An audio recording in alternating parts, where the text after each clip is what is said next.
Welcome to night bulletin. ఇక వార్త వివరాల్లోకి వెళ్తే మాజీ ముఖ్యమంత్రి వైఎస్ జగన్ చంద్రబాబుపై తీవ్ర విమర్శలు చేశారు. యూరియా బ్లాక్ మార్కెట్ కు తరలించి దళారీ వ్యవస్థను ప్రోత్సహిస్తున్నారని ఆరోపించారు. అన్నదాత సుఖీభావ పథకంలో రైతులకు ఇవ్వాల్సిన 40,000 రూపాయలు కేవలం 5,000కే పరిమితం చేశారని మండిపడ్డారు. ఉచిత పంటల బీమాను రద్దు చేసి రైతులను ఇబ్బందుల్లోకి నెట్టారని అన్నారు.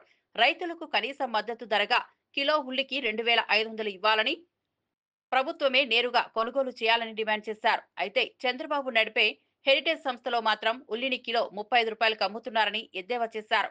రైతుల సంక్షేమంపై పట్టించుకొని చంద్రబాబు లాభాలకే ప్రాధాన్యమిస్తున్నారని జగన్ వ్యాఖ్యానించారు.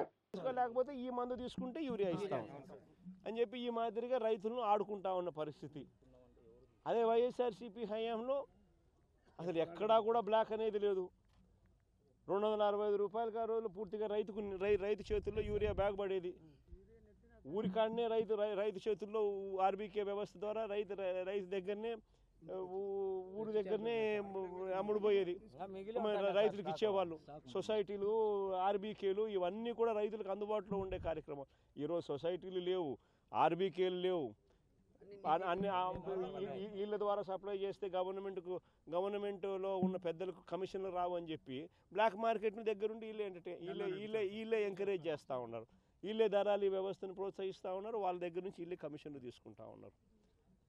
ఉల్లి దగ్గరనైనా అంతే, చీని అయినా అంతే, ఏ పంట అరటైనా అంతే, ఏ పంట మినుములు ఏ పంట వేసుకున్నా కూడా ఇదే పరిస్థితిలోనే రేట్లు లేని పరిస్థితిలోనే రైతు వ్యవసాయం చేస్తూ ఉన్నాడు.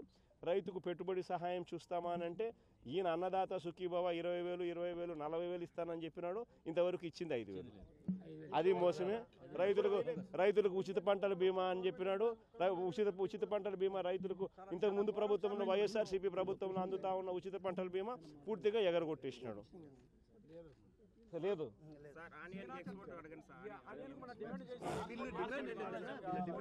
ఎట్టి పరిస్థితుల్లోనూ రైతుల దగ్గర నుంచి కనీసం అంటే రైతులకు 2,500 రూపాయలు కనీసం అంటే ఇచ్చి రైతుల దగ్గర నుంచి కొనుగోలు చేసే కార్యక్రమం జరగాల. జరిగిన తర్వాత ప్రభుత్వమే దీనికి బయట రాష్ట్రాలకు కానీ లేకపోతే రైతు బజార్లలో కానీ ఇంకో చోట కానీ పెట్టి అమ్ముకునే కార్యక్రమం చేయాలా. అంతే తప్ప నుంచి అసలు రైతుల్ని గాలికి వదిలేసే కార్యక్రమం చేసేసి పక్కన వీళ్ళు హెరిటేజ్ షాపులో ఎంతకు అమ్ముతున్నారు? ఇదే ఉల్లి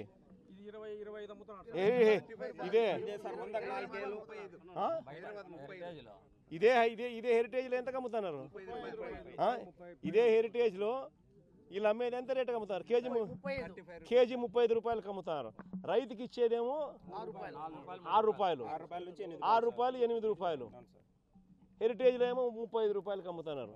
మరి ఎందుకు ఇదే రైతుకు 25 రూపాయలన్నా కనీసం ఇచ్చి కూడా 35 రూపాయలకు అమ్ముకోవచ్చు కదా, ఒక రవ్వ లాభాలు తగ్గించుకొని.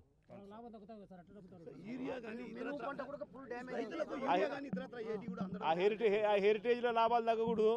చంద్రబాబు నాయుడు వ్యాపారాలు జరగాల.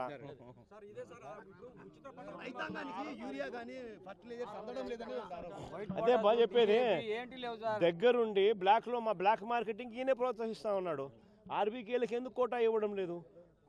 పిఎస్సీలకు ఎందుకు సొసైటీలకు కోటా ఇవ్వడం లేదు? వాటి ద్వారా ఆ గ్రామాలకు ఎందుకు నువ్వు సప్లై చేయలేకపోతా ఉన్నావు? కారణం ఏంటంటే నువ్వే దగ్గరుండి బ్లాక్ మార్కెటింగ్ ప్రోత్సహించి నువ్వు కూడా కమిషన్లు తీసుకుంటా ఉండవు. ఇదే జరుగుతూ ఉంది.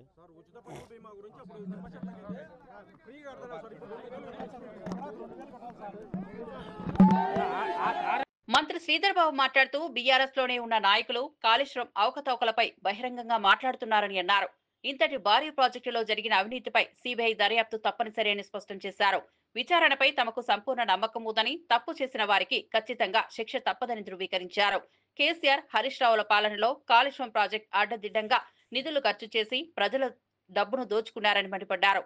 సాక్ష్యాధారాలు అన్నీ ఉన్నాయని, అవినీతి ఎంతవరకు జరిగిందో విచారణలో బయటపడుతుందని అన్నారు. రైతులకు నీళ్లు అందించాల్సిన ప్రాజెక్టును బంధువులు, కాంట్రాక్టర్ల లాభాల కోసం ఉపయోగించారని విమర్శించారు.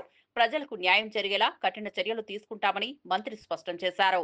అసెంబ్లీలో అందరు సభ్యులకు అవకాశం ఇచ్చి కాళేశ్వరం ప్రాజెక్టుకు సంబంధించిన అవకతవకల విషయంలో అవకాశం ఇచ్చి ఒక నిర్ణయం తీసుకున్నది.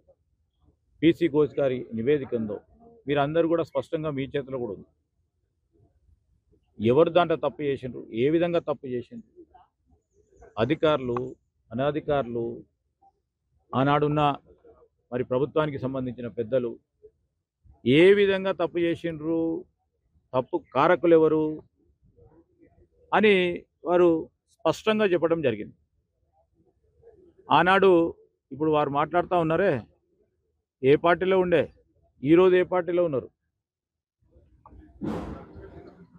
వారందరికి సంబంధించిన అంశం అది. ఇప్పుడు సిబిఐ ఎంక్వైరీ అయింది కనుక మేము పూర్తి స్థాయిలో నమ్మకం ఉంది, విచారణ పూర్తి స్థాయిలో జరుగుతుందని, ఖచ్చితంగా జరుగుతుందని, తప్పకుండా దోషులు కఠినంగా శిక్షిస్తుందని. కాళేశ్వరం ప్రాజెక్ట్ అవకతవకల కేసులో హైకోర్టు కీలక ఆదేశాలు జారీ చేసింది. జస్టిస్ పిషి ఘోష్ కమిషన్ నివేదిక ఆధారంగా సిబిఐ దర్యాప్తు చేపట్టరాదని స్పష్టం చేసింది. కేసీఆర్, హరీష్ రావు దాఖలు చేసిన పిటిషన్లపై విచారణ జరిపిన హైకోర్టు ఈ ఉత్తర్వులు జారీ చేసింది. నివేదికపై మాత్రమే ఆధారపడి విచారణ కొనసాగిస్తే న్యాయం దూరం అవుతుందని వ్యాఖ్యానించింది. ఈ ఆదేశాలతో కాళేశ్వరం కేసులో కొత్త మలుపు తిరిగింది. ప్రభుత్వం సిబిఐకి కేసు అప్పగించినప్పటికీ హైకోర్టు ఆంక్షలతో విచారణ దిశపై అనుమానాలు వ్యక్తమవుతున్నాయి. ఇప్పటికే రాజకీయ స్థాయిలో ఆరోపణలు, ప్రత్యుత్తరాలు జరుగుతుండగా ఇప్పుడు హైకోర్టు తీర్పుతో మరింత చర్చనీయాంశంగా మారింది. That no further action on the findings of the report. CBI inquiry has not yet started. CBI inquiry on what basis has not yet been decided. Right now it is only a case of the Government of Telangana requesting CBI to inquire. That is all it is. It has not gone further. But it has been made clear by the order of court that the government is directed not to take any further action on the Commission of Inquiry report. Government, if there is a case for CBI which involves CBI involvement, if there is any case, they can always go. But right now, from what it appears even from the GO, the only finding which is the real finding on which they are trying to go to CBI is only based on the report. If there is anything else, that is always open, and that's a different case. That is not this case. In this case, we are saying that the Commission of Inquiry finding is wrong and should be quashed. And we are only concerned with the Commission of Inquiry, and the court has now directed that no further action will be taken on the findings of the Inquiry Commission. He is saying, he will argue, I can't comment on it. All I can tell you is that the notification itself referring to CBI refers to the report. That's all I can say as a fact. Yes, of course, this is what we have been asking from the beginning. We moved court challenging the report, and we said that till the court hears it, no action should be taken on the report. And we are glad that today the Honorable High Court has said no action will be taken on the report till the hearing of the case. Thank you. దివంగత ముఖ్యమంత్రి YS Rajasekhara Reddy 16వ వర్ధంతి సందర్భంగా MLC Dubbada Srinivas ఘనంగా నివాళులు అర్పించారు. హైదరాబాద్ లో మహానేత వైఎస్ఆర్ చిత్రపటానికి పూలమాలలు వేసి గౌరవం తెలిపారు. ఆయన ప్రజలకు అందించిన సంక్షేమ పథకాల ప్రస్తావన చేశారు. ముఖ్యంగా ఆరోగ్యశ్రీ, ఫ్రీజ్ రియంబర్స్మెంట్ వంటి పథకాల ద్వారా పేదలకు చేయూతనిచ్చిన వైఎస్ఆర్ శాశ్వతంగా ప్రజల గుండెల్లో నిలిచిపోయారని కొనియాడారు. ప్రజల మనసు గెలిచిన నిజమైన ప్రజానాయకుడు వైఎస్ఆర్ అని, అలాంటి నేతను కోల్పోవడం రాష్ట్రానికి తీరని లోటు అని అన్నారు. రాజన్న కుటుంబానికి జీవితాంతం రుణపడి ఉంటారని దువ్వాడ శ్రీనివాస్ భావోద్వేగంగా వ్యాఖ్యానించారు. వరకు జరిగిన పాదయాత్రలో ప్రత్యేక పాత్ర వహించాను. ప్రతిరోజు ఆయనతో ఉన్నటువంటి అనుబంధాలు. ఆ తర్వాత నన్ను జిల్లాకు పరిచయం చేసి, నన్ను జిల్లా పరిషత్ వైస్ చైర్మన్ని చేసి, రాజకీయంగా దశ దిశ అన్నీ నాకు నేర్పించినటువంటి మహానుభావుడు డాక్టర్ వైఎస్ రాజశేఖర రెడ్డి గారు. వైఎస్ రాజశేఖర రెడ్డి అంటేనే ఒక ఆరోగ్యశ్రీ, వైఎస్ రాజశేఖర రెడ్డి గారు అంటేనే ఒక ఫీజు రియంబర్స్మెంట్. రైతు బాంధవుడు ఈ రాష్ట్రంలో, దేశంలో ఎవరైనా ఉన్నారంటే డాక్టర్ వైఎస్ రాజశేఖర రెడ్డి గారు. మనందరి దురదృష్టం, అంతటి మహానుభావుడు మనందరి మధ్యలో నుంచి అదృశ్యం అవటం. చాలా నష్టాలు జరిగినాయి. ఒక్క రాజశేఖర రెడ్డి గారు లేకపోవటం వల్ల తెలుగువారికి చాలా అన్యాయాలే జరిగినాయి. ఈ రోజుకు కూడా సర్దుకోలేకపోతున్నాం. ఈ రోజుకు కూడా చాలా ఇబ్బందులు ఎదుర్కొంటున్నాం. ఆ మహానుభావుడు ఆశీస్సులు అందరికీ ఉండాలని, స్వర్గస్థుడైనటువంటి డాక్టర్ వైఎస్ రాజశేఖర రెడ్డి గారు ఈ భూమి మీద ఉండే ప్రతి ఒక్కరికి వారి ఆశీస్సుల ద్వారా మంచి ప్రభుత్వాలు ఏర్పడే విధంగా, వాటి ద్వారా మేలు జరిగే విధంగా ఆశీర్వదించాలని మరి పెద్ద ఆయనకి నేను కోరుకుంటూ, ఈరోజు వారితో ఉన్నటువంటి స్మృతులన్నీ కూడా ప్రతి క్షణం కూడా ఒకసారి గుర్తుకు తెచ్చుకుంటున్నాం. జై వైఎస్ఆర్. నమస్కారం. ఎంపీ మిథున్ రెడ్డిపై అక్రమంగా కేసులు పెట్టారని మాజీ మంత్రి పేర్ని నాని ఆరోపించారు. వేధింపు కేసులు, తప్పుడు ఆరోపణలతో అరెస్ట్ చేయడం సిగ్గుచేటన్నారు. నిజంగా మిథున్ రెడ్డి తప్పు చేసి ఉంటే ఇంతకాలం ఒక్కరోజు కూడా కస్టడీకి ఎందుకు పిలవలేదని ప్రశ్నించారు. రాజకీయ కక్షతోనే కేసులు సృష్టించారని ఆరోపించారు. ఈ అక్రమ అరెస్టుతో మిథున్ రెడ్డి ఏమాత్రం కుంగిపోరని, పోరాట స్ఫూర్తితో నిలుస్తారని నాని ధైర్యం చెప్పారు. తమకు న్యాయస్థానాలపై పూర్తి విశ్వాసం ఉందని, త్వరలోనే మిథున్ రెడ్డి నిర్దోషిగా బయటకు వస్తారని ధీమా వ్యక్తం చేశారు. వైఎస్ఆర్సీపీ నాయకులను అనగదొక్కడమే లక్ష్యంగా కూటమి ప్రభుత్వం వ్యవహరిస్తోందని విమర్శించారు. కేసు కేవలం పెద్దిరెడ్డి రామచంద్రారెడ్డి గారి మీద మానసిక వేధింపుల కోసమే, మానసికంగా భౌతికంగా పెద్దిరెడ్డి గారిని ఏమీ చేయలేక మానసికంగా పెద్దిరెడ్డి రామచంద్రారెడ్డి గారిని వేధించటం కోసమే, కుంగదీయటం కోసమే ఈ అరెస్టు తప్పితే నిజంగా ఇందులో మిథున్ రెడ్డి గారు కనుక నేరం చేసి ఉంటే ఒక్కరోజున్నా కస్టడీకి పిలిచారా? తోటి ముద్దాయిలు చెప్పినటువంటి కేవలం మౌఖిక వాంగ్మూలం ద్వారా ఈయన్ని ముద్దాయిగా తీసుకొచ్చి ఇక్కడ పెట్టడం జరిగింది. లోపల ఉంచుకున్నంత మాత్రాన మిథున్ రెడ్డి అనేటువంటి ఆయన కుంగిపోయేది లేదు, భయపడేది లేదు. బయటకు వచ్చిన తర్వాత అంటే మెరిట్స్ ప్రకారం కోర్టుల్లో న్యాయాన్ని నమ్ముకున్నాం, మేము కోర్టులను నమ్ముకున్నాం. ఈ రోజుకి కోర్టుల మీద మాకు నమ్మకం ఉంది. ఖచ్చితంగా వాళ్ళకైతే వారానికో 10 రోజులకో ఎప్పటికోప్పటికి మీ తప్పుడు కేసులు ఇరికిచ్చిన దాంట్లోంచి బయటికి రావడం ఖాయం. వచ్చిన తర్వాత మిథున్ రెడ్డి ఏ రకంగా పనిచేస్తాడో, ఎంత ఉత్సాహంగా పనిచేస్తాడో, మీకు రాజకీయంగా ఎన్ని చుక్కలు చూపించాలో చూద్దరు. కానీ కంగారేం లేదు. మీ రాజకీయాన్ని తుదముట్టించే రోజు, మీ ప్రభుత్వానికి చరమగీతం పాడే రోజు మరొక 3 సంవత్సరాల్లో తేవటానికి మూలకారకులు తండ్రి కొడుకులు అవుతారనేది కూడా మీరు రుచి మీకు హెచ్చరిక చేస్తున్నాం. కర్నూలు ఎంపీ మల్లు రవి గాంధీభవన్లో మీడియాతో మాట్లాడారు. రాష్ట్ర జాతీయ రాజకీయ పరిణామాలపై స్పందించారు. ముఖ్యంగా కవిత సస్పెన్షన్, బీఆర్ఎస్ లో కలహాల అంశం, కాళేశ్వరం కేసులో హైకోర్టు తీర్పు, సిబిఐ దర్యాప్తు దిశపై ఆయన అభిప్రాయాలు వ్యక్తం చేశారు. భవిష్యత్తులో కేటీఆర్, కేసీఆర్ పై కూడా కవిత నిజాలు బయటపెట్టే అవకాశం ఉందని వ్యాఖ్యానించారు. కవిత సస్పెన్షన్ బీఆర్ఎస్ కు అంతర్గత విషయం అయినప్పటికీ పార్టీ పతనానికి ఇది ఆరంభం అవుతుందని అన్నారు. కాంగ్రెస్ పార్టీతో కవితకు ఎలాంటి సంబంధం లేదని ఆయన స్పష్టం చేశారు. సుదర్శన్ రెడ్డి గారు, జస్టిస్ సుదర్శన్ రెడ్డి గారు వైస్ ప్రెసిడెంట్ క్యాండిడేట్గా ఉన్నటువంటి వ్యక్తి కూడా, ఆయన కూడా నక్సలైట్లని సపోర్ట్ చేస్తున్నారని స్టేట్మెంట్ ఇవ్వటం జరిగింది. నేను పండిత్ సంజయ్ గారికి విజ్ఞప్తి ఏం చేస్తున్నానంటే, రేవంత్ రెడ్డి గారు ఇచ్చిన స్టేట్మెంట్ను కానీ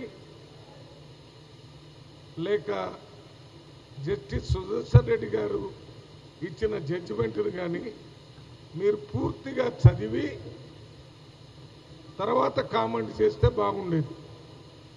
ఇవాళ భారతదేశంలో ఉన్న పార్టీలన్నీ కూడా ఒక ఫిలాసఫీ మీద మొదలైంది. కాంగ్రెస్ పార్టీకి ఒక ఫిలాసఫీ ఉంది, ఒక ఐడియాలజీ ఉంది. ఆ ఐడియాలజీ ఏంటి? Secularism, socialism, social justice. ఇది Congress party philosophy or ideology. అదే BJP non secular,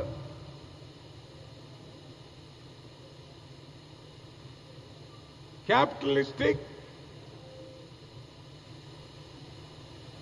non inclusive growth.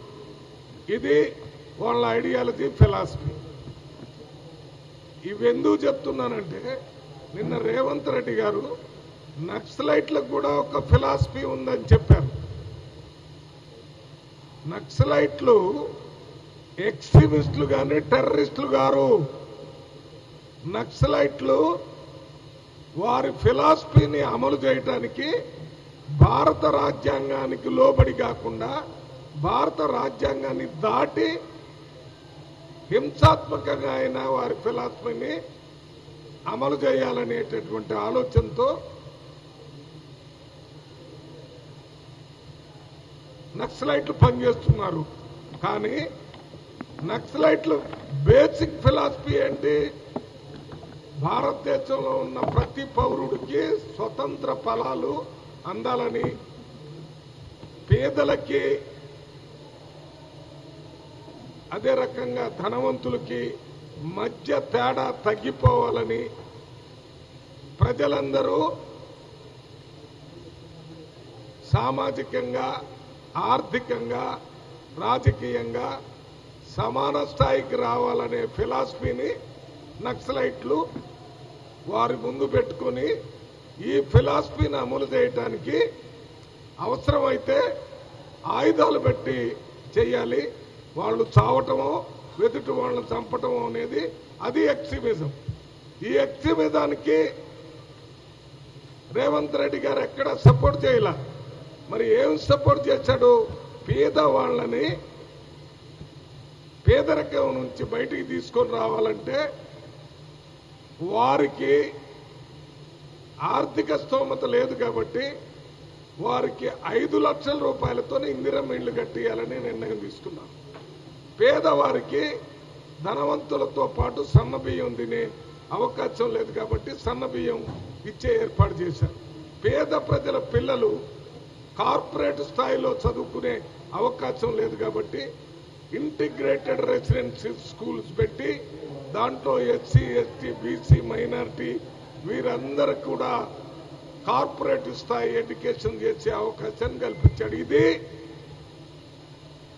నక్సలైట్ల ఫిలాసఫీలో ఉంది. రాజ్యాంగం ప్రకారం అంబేద్కర్ రాసిన రాజ్యాంగంలో ప్రజలందరూ ఆర్థికంగా, రాజకీయంగా, సామాజికంగా సమానత్వానికి రావాలని ఆర్టికల్స్ అన్నిట్లో రాయటం జరిగింది. రేవంత్ రెడ్డి గారు రాజ్యాంగానికి లోబడి రాజ్యాంగంలో అంబేద్కర్ గారు ఇచ్చినటువంటి ఆర్టికల్స్ ప్రకారం పేదవాళ్ళకి ఆర్థికంగా, రాజకీయంగా, సామాజికంగా లాభం జరగాలని పనిచేస్తున్నాడు. అందులో భాగంగానే మొట్టమొదటిసారి తెలంగాణ రాష్ట్రంలో కులగణన చేసి బీసీలకి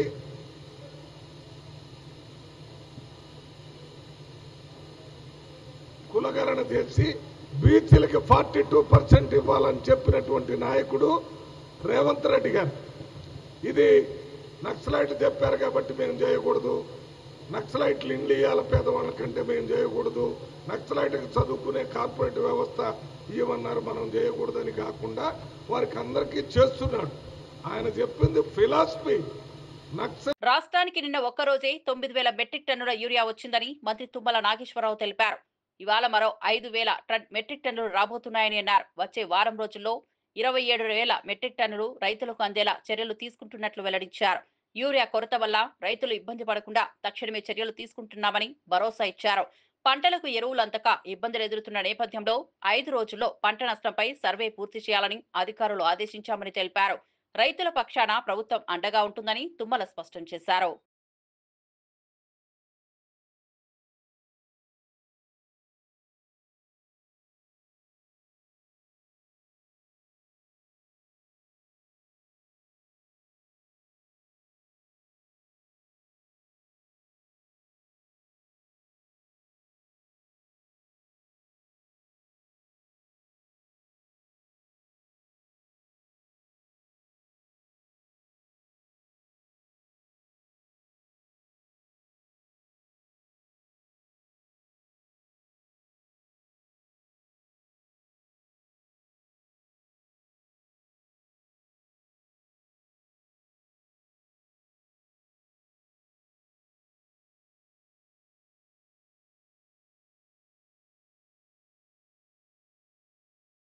సిద్దిపేట జిల్లా హుస్నాబాద్ లో బీఆర్ఎస్ శ్రేణులు కల్వకుంట్ల కవిత ఫ్లెక్సీని దహనం చేశారు. మాజీ మంత్రి హరీష్ రావుపై కవిత చేసిన వ్యాఖ్యలను ఖండిస్తూ ఈ చర్య చేపట్టారు. కవిత వ్యాఖ్యలు పార్టీ సీనియర్ నేతలను అవమానించడమేనని ఆరోపించారు. బీజేపీ నాయకులకు కవిత అమ్ముడుపోయారని విమర్శించారు. తమ పార్టీ నేతలను కించపరిచే వ్యాఖ్యలను ఎట్టి పరిస్థితుల్లోనూ సహించబోమని హెచ్చరించారు. బీఆర్ఎస్ పార్టీ ప్రతిష్టను కాపాడేందుకే ఈ నిర్ణయం తీసుకున్నామని కార్యకర్తలు చెప్పారు.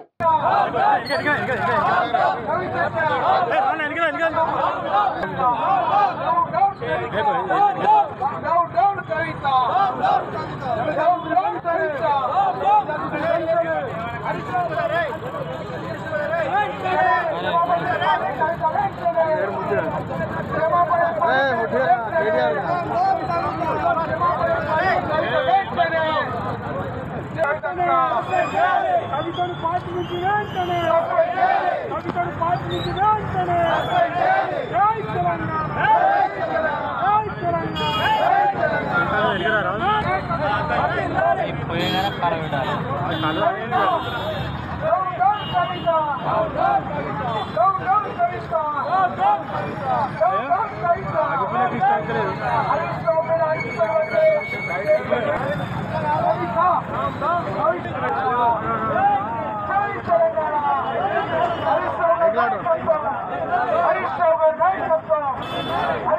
కవితను బీఆర్ఎస్ నుంచి సస్పెండ్ చేయడం వెనుకున్న కారణాలను ఎమ్మెల్యే పల్లా రాజేశ్వరరెడ్డి వెల్లడించారు.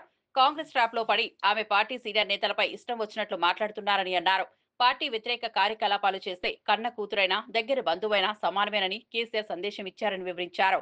కాంగ్రెస్ పార్టీ కల్వకుంట్ల కుటుంబంలో చిచ్చు పెట్టిందని, చాలా బాధతోనే కేసీఆర్ ఈ నిర్ణయం తీసుకున్నారని తెలిపారు. చంద్రశేఖరరావు గారి ఆదేశం మేరకు పార్టీ ఎమ్మెల్సీగా ఉన్న కవిత గారు గత కొన్ని రోజులుగా పార్టీ వ్యతిరేకంగా మాట్లాడుతున్న కాంగ్రెస్ పార్టీ ఉచ్చులో పడడం, కాంగ్రెస్ పార్టీ చెప్పినట్లే నడుచుకోవడం, పార్టీ సీనియర్ నాయకుల మీద అనవసరమైన బాధ్యతారహితమైన ప్రకటనలు చేయడం,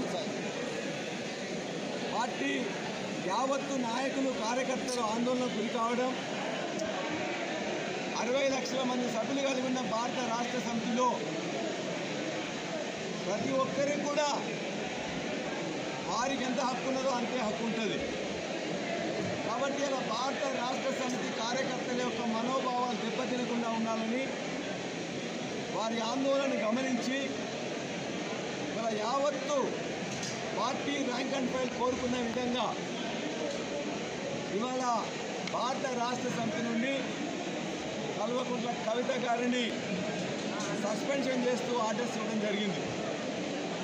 ఇది యావత్తు రాష్ట్ర పార్టీ యంత్రాంగం బాధతో తీసుకున్న నిర్ణయమైనా పార్టీకి ఆందోళన కలిగించే విధంగా, పార్టీని కించపరిచే విధంగా తీసుకున్న నిర్ణయాన్ని మొత్తం నాయకులు కార్యకర్తలు చెప్పిన దాన్ని కేసీఆర్ గారు విన్న తర్వాత కేసీఆర్ గారు సస్పెండ్ చేస్తూ నిర్ణయం తీసుకోవడం జరిగింది. ఈ నిర్ణయంతో పార్టీ అనేదే ముఖ్యం. పార్టీ ముందు తన కూతురైనా దగ్గర బంధువులైనా ఎవరైనా కూడా సమానమే అని చెప్పేసి ఈరోజు చెప్పడం జరిగింది. కాంగ్రెస్ పార్టీకి అలవాటు భారతదేశంలో ఇప్పటి వరకు అనేక ప్రాంతీయ పార్టీలలో కుటుంబాలలో చిచ్చు పెట్టింది కాంగ్రెస్ పార్టీ. అది తమిళనాడు ఉదాహరణ తీసుకున్నా, కర్ణాటకలో జేడీఎస్ ఉదాహరణ తీసుకున్నా, లేక ఇతర పార్టీలలో ఎక్కడ తీసుకున్నా కూడా ప్రాంతీయ పార్టీల్లో కుటుంబాలు ఉన్నప్పుడు ఆ కుటుంబాల్లో చిచ్చు పెట్టడం అనేది కాంగ్రెస్ పార్టీకి వెన్నతో పుట్టిన విద్య. ఇవాళ ఇక్కడున్న కాంగ్రెస్ పార్టీ కూడా దురదృష్టవశాత్తు వారి యొక్క దుశ్చర్యలకు కవిత లోను కావడం, మా పార్టీని బలహీనపరిచే విధంగా చూడడం, దానిని యావత్తు నాయకులు కార్యకర్తలు కూడా కేసీఆర్ గారికి పార్టీ నాయకత్వానికి చెప్పినప్పుడు తప్పనిసరి పరిస్థితుల్లో బాధాకరంగానే ఈ నిర్ణయం తీసుకున్నారు. ఇక్కడ ఇలా ఈ జనగామ నియోజకవర్గంలో జరుగుతున్న యావత్తు నాయకులు కార్యకర్తలు కూడా మీరు చూసిండ్రు, ఇదే అభిప్రాయం వ్యక్తం చేసిండ్రు. వాటి పార్టీ శ్రేయస్సు దృష్ట్యా, తెలంగాణ శ్రేయస్సు దృష్ట్యా వారు తీసుకున్న నిర్ణయాన్ని మేము ఆహ్వానిస్తున్నాం. దీన్ని ఈ చర్యతో ఇంకెవరన్నా కూడా పార్టీ వ్యతిరేకంగా మాట్లాడినట్లయితే వారు కూడా ఆలోచించుకోవాల్సిందిగా కోరుతున్నాం. ఎమ్మెల్యే పాల్వాయి హరీష్ కల్వకుంట్ల కుటుంబంపై తీవ్ర వ్యాఖ్యలు చేశారు. అవినీతి సొమ్మును అడ్డగోలుగా సంపాదించి ఎక్కడ పెట్టాలో తెలియక కుటుంబంలో లుకులుకులు మొదలయ్యాయని అన్నారు. పంపకాల్లో తేడా వల్లే కుటుంబంలో గొడవలు చెలరేగాయని ఆరోపించారు. హరీష్ రావు, సంతోష్ రావు కేసీఆర్ ను నిండా ముంచారని అన్నారు. సిబిఐ ముందు అన్ని విషయాలు బయటపెడితే వాస్తవంగా ఖచ్చితంగా వెలుగులోకి వస్తాయని అన్నారు. మరియు హరీష్ రావు గారు కేసీఆర్ను నిండా ముంచారు. ఈ విషయంలో వీళ్ళిద్దరు చేయబట్టే కేసీఆర్కు ఈ దుస్థితి పట్టింది అని కవిత గారు చెప్పారు. కాబట్టి నేనేమనుకుంటున్నా అంటే మా నాయకులు కూడా ఒక 2 చోట్ల చెప్పాను, మీకున్న సమాచారాన్ని సిబిఐతో షేర్ చేసుకోండి, తప్పకుండా వాస్తవాలు బయటకు వస్తాయి. అట్లీస్ట్ ప్రజాక్షేత్రంలో పార్టీ బీఆర్ఎస్ పార్టీ శిక్షింపబడినా దానికి కారణం ఎవరు అనేది ఓవర్ పీరియడ్ ఆఫ్ టైం తెలుస్తుంది. అవినీతికి పాల్పడిన వాళ్ళే ఎంతటి వారైనా వారిని ఉపేక్షించవద్దని సిబిఐని కోరుతున్నా. ఇవాళ ఐ థింక్ కన్సెంట్ కూడా ఇచ్చినట్టుంది రాష్ట్ర ప్రభుత్వం. కాబట్టి పూర్తి స్థాయిలో సిబిఐ ఎంక్వైరీ జరిగితే వాస్తవాలు బయటకు వస్తాయని నేను ఆశిస్తున్నాను. చంద్రబాబు చేయనివి చేసినట్లు ఎల్లో మీడియాలో ప్రచారం చేసుకుంటున్నాయని వైఎస్ఆర్సీపీ స్టేట్ కోఆర్డినేటర్ సజ్జల రామకృష్ణారెడ్డి అన్నారు. అసెంబ్లీలో మందబలం ఉపయోగించి తమ పార్టీ నేతలను మాట్లాడనీయకుండా చేసి తర్వాత సవాలు విసరడం దారుణమని మండిపడ్డారు. నిజంగా ధైర్యం ఉంటే వైఎస్ఆర్ కాంగ్రెస్ పార్టీకి ప్రతిపక్ష హోదా ఇవ్వాలని డిమాండ్ చేశారు. తమ 11 మంది ఎమ్మెల్యేలు కూటమికి దీటుగా నిలబడతారని తెలిపారు. ప్రజలతోనే తాము ఉన్నామని, చంద్రబాబు సూపర్ 6 వైఫల్యాలను బహిర్గతం చేస్తామని సజ్జల స్పష్టం చేశారు. ఇప్పుడు ఎల్లో మీడియాను ఎట్లయితే పెట్టుకొని ఒక కోటలాగా రోజు దాంట్లో నువ్వు చేయనివి చేసినట్టు, లేదా నువ్వు బ్రహ్మాండమైన విజనరీ అయినట్టు, భూతల స్వర్గం ఏపీ చేసినట్టు రాయించుకుంటున్నావు కదా అబద్ధాలు. ఆ ప్రచారంలాగే అసెంబ్లీలో కూడా నీ మందబలం ఉపయోగించి చూడు నన్ను క్వశ్చనే చేయలేకపోయారు, అందువల్ల నేను బ్రహ్మాండంగా ఉన్నట్టు లెక్క అని చెప్పి నీ అంతటి నువ్వు సూత్రీకరణ చేద్దామని నువ్వు అనుకుంటాను. అందుకోసం పొద్దుపోయిన సవాలు వేసినావు. సో నీకు దమ్ముల ధైర్యం ఉంటే అక్కడన్నా ఇవ్వు, ప్రతిపక్ష హోదా ఇచ్చివు, జగన్మోహన్ రెడ్డి గారు వస్తారు, బ్రహ్మాండంగా నేను నిలదీస్తారు, మా 11 మంది మీ 160 మందికి దీటుగా కూడా నిలబడతారు. లేదా నువ్వు సుపరిపాలనకు సంవత్సరం అని ప్రకటించి ఇంటింటికి వస్తారని 10 ఇళ్ళు కూడా తిరగలేకపోయినారు చూడు మీ నాయకులు ఎమ్మెల్యేలు.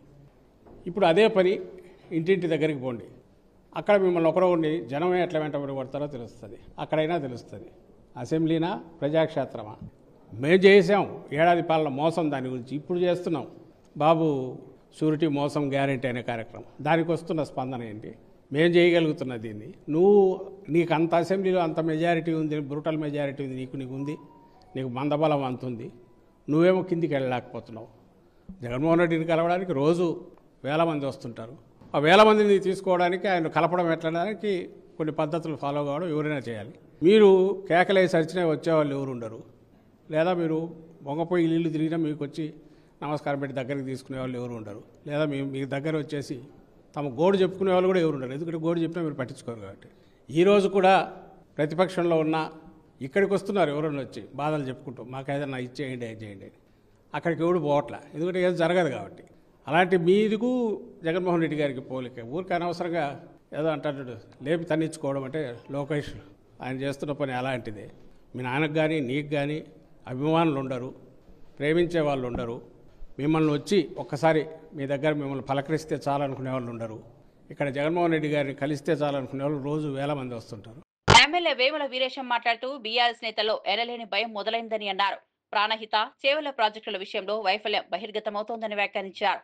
అవగాహన ఉన్నప్పటికీ కేసీఆర్ ప్రాజెక్టును అడ్డదిడ్డంగా చేపట్టి అవినీతి జరిగేలా చేశారని అన్నారు. ఇప్పుడు సిబిఐ దర్యాప్తు, హైకోర్టు తీర్పులతో బీఆర్ఎస్లోని నేతలు భయపడుతున్నారని విమర్శించారు. ప్రజల డబ్బులు దుర్వినియోగం చేసిన వారికి తగిన శిక్ష తప్పదని స్పష్టం చేశారు. పైచిలుకు కిలోమీటర్లు తెలంగాణ ప్రవహిస్తున్నప్పుడు ఇలా ప్రాణహిత చేవెళ్ల దగ్గర ప్రాజెక్టు కడితే ఒక్క లిఫ్ట్తో వచ్చేటువంటి ప్రాజెక్టును నువ్వు 9-10 లిఫ్ట్ల కోసము కింది నుంచి పైకి ఎత్తివేసేటువంటి కార్యక్రమాన్ని నువ్వు ఎందుకు చేపట్టినావు? నువ్వు వేసినటువంటి ఇంజనీర్ల కమిటీనే ఇక్కడ నీకు ఫీజిబిలిటీ లేదనుకున్నప్పుడు ఇంకా 3 నుంచి 4-5 కిలోమీటర్ల కిందికి వచ్చి నువ్వు ప్రాజెక్టు కడితే ఇక్కడ కూడా ఒకటే లిఫ్టుతో మనం నీళ్ళు ఎత్తిపోసుకోవచ్చు. మీరు తవ్వినటువంటి కెనాల్ కూడా వేస్ట్ కాదు, వేస్ట్ అయితే కూడా 3-4 కిలోమీటర్ల కెనాల్ మాత్రమే వేస్ట్ అయింది, మెయిన్ కెనాల్ అని చెప్పినప్పటికి కూడా కేసీఆర్ కిందికి వచ్చి కట్టిందంటేనే దీంట్లో అవినీతి అనేటువంటిది దాగింది, స్వార్థం అనేటువంటిది దాగి ఉన్నది, దీంట్లో దోపిడీ అనేటువంటి కాన్సెప్ట్ ఉన్నది అనేటువంటిది ప్రజలు గమనిస్తూ ఉన్నారు. దివంగత ముఖ్యమంత్రి వైఎస్ రాజశేఖర రెడ్డి వర్ధంతి సందర్భంగా ఆయనను స్మరించుకున్న ఏపీసీసీ అధ్యక్షులు వైఎస్ షర్మిల, కోట్లాది మంది ప్రజల గుండెల్లో వైఎస్ఆర్ ఎప్పటికీ నిలిచిపోతారని తెలిపారు. ఆయన ప్రవేశపెట్టిన ఆరోగ్యశ్రీ, ఉచిత విద్య, రైతు బీమా వంటి అద్భుతమైన పథకాల వల్ల ప్రజలు ఎన్నో లబ్ధులు పొందారని గుర్తు చేశారు. వైఎస్ఆర్ మరణాన్ని జీర్ణించుకోలేక దాదాపు 700 మంది కన్నుమూసిన విషయాన్ని ప్రస్తావిస్తూ వారి కుటుంబ సభ్యులకు హృదయపూర్వక నివాళులు అర్పిస్తున్నారని తెలిపారు. ప్రజల సంక్షేమం కోసం చివరి శ్వాస వరకు కృషి చేసిన మహానేత వైఎస్ఆర్ తెలంగాణ, ఆంధ్ర ప్రజల హృదయాల్లో చిరస్థాయిగా నిలుస్తారని అన్నారు. ఆయన బాటలో నడుస్తూ ప్రజాసేవకుడిగా తాను కృషి చేస్తారని షర్మిల దృఢంగా తెలిపారు. రాజశేఖర రెడ్డి గారిని ఎంతో ప్రేమించిన వారు ఎంతో మంది ఉన్నారు. ఎంతో మంది కోట్ల మంది ప్రజల గుండెల్లో రాజశేఖర రెడ్డి గారు ఉన్నారు. వాళ్ళ ఇళ్లలో దేవుల పటాల పక్కన రాజశేఖర రెడ్డి గారు పెట్టుకున్న వారు ఉన్నారు. ఆయన అద్భుతమైన పథకాల వల్ల లబ్ధి పొందిన వాళ్ళు ఎంతో మంది ఉన్నారు. వాళ్ళందరికీ కూడా రాజశేఖర రెడ్డి గారి మీద ఉన్న వారికి ఉన్న అభిమానానికే మనస్ఫూర్తిగా కృతజ్ఞతలు చెప్పుకుంటున్నాం. మరొకసారి ఈరోజు మనందరము గుర్తు చేసుకోవాలి రాజశేఖర రెడ్డి గారి అద్భుతమైన జీవితం. దేవుడు రాజశేఖర రెడ్డి గారిని ఎంత గొప్పగా వాడుకున్నారో, 16 సంవత్సరాలు అయిపోయినా కూడా ఇంతమంది గుండెల్లో రాజశేఖర రెడ్డి గారు ఇంకా బ్రతుకున్నారు అంటే అది సామాన్యమైన జీవితం కాదు. ఆరోగ్యశ్రీ అయినా, రైతులకి ఉచితంగా విద్యుత్ అయినా, ఫీజు రీయింబర్స్మెంట్ అయినా, ఇలాంటి ఎన్నో అద్భుతమైన పథకాలు రాజశేఖర రెడ్డి గారి గుండెల్లో నుంచి పుట్టిన పథకాలు. వాటన్నిటిని బట్టి మరొకసారి దేవునికే give him all the glory. And ఇంత అద్భుతమైన జీవితం రాజశేఖర రెడ్డి గారికి ఇచ్చారు. అందును బట్టి ఇంత ఆదరణ ప్రజలు రాజశేఖర రెడ్డి గారికి ఇచ్చారు. అందును బట్టి అందరికీ మరొకసారి కృతజ్ఞతలు చెప్పుకుంటూ, మరి ముఖ్యంగా రాజశేఖర రెడ్డి గారు చనిపోతే ఆ బాధను భరించలేక, ఆ నిజాన్ని జీర్ణించుకోలేక ఆయన వెనకాలే దాదాపు 700 మంది వాళ్ళ ప్రాణాలు వదలటం జరిగింది. వాళ్ళందరికీ కూడా, వారి కుటుంబాలందరికీ కూడా ఈరోజు రాజశేఖర రెడ్డి గారి కుటుంబం, రాజశేఖర రెడ్డి గారి అభిమానులు మనస్ఫూర్తిగా నివాళులు అర్పిస్తున్నాం. ఇవి బులెటిన్ విశేషాలు. మరో బులెటిన్లో మళ్ళీ కలుద్దాం.